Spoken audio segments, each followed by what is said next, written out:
I'm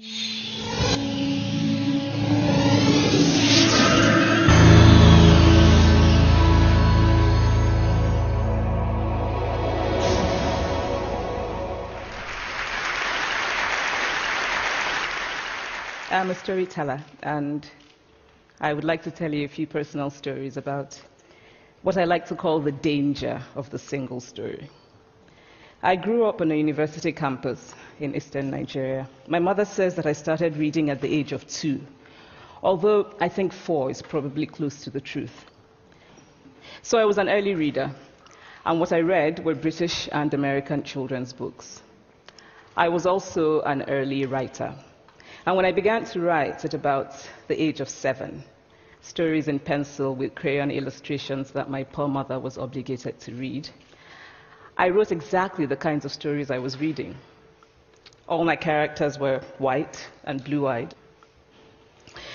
They played in the snow. They ate apples. And they talked a lot about the weather, how lovely it was that the sun had come out.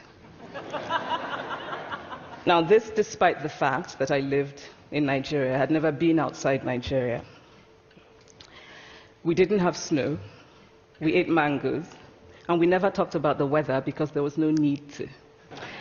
My characters also drank a lot of ginger beer because the characters in the British books I read drank ginger beer. Never mind that I had no idea what ginger beer was. And for many years afterwards, I would have a desperate desire to taste ginger beer. But that is another story. What this demonstrates, I think, is how impressionable and vulnerable we are in the face of a story, particularly as children. Because all I had read were books in which characters were foreign, I had become convinced that books, by their very nature, had to have foreigners in them and had to be about things with which I could not personally identify.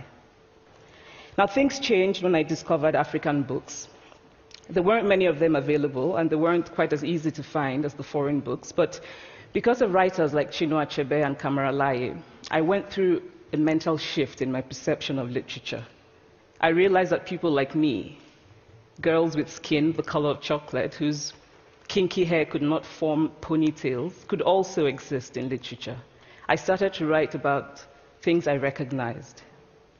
Now, I loved those American and British books I read. They stirred my imagination. They opened up new worlds for me. But the unintended consequence was that I did not know that people like me could exist in literature. So what the discovery of African writers did for me was this. It saved me from having a single story of what books are.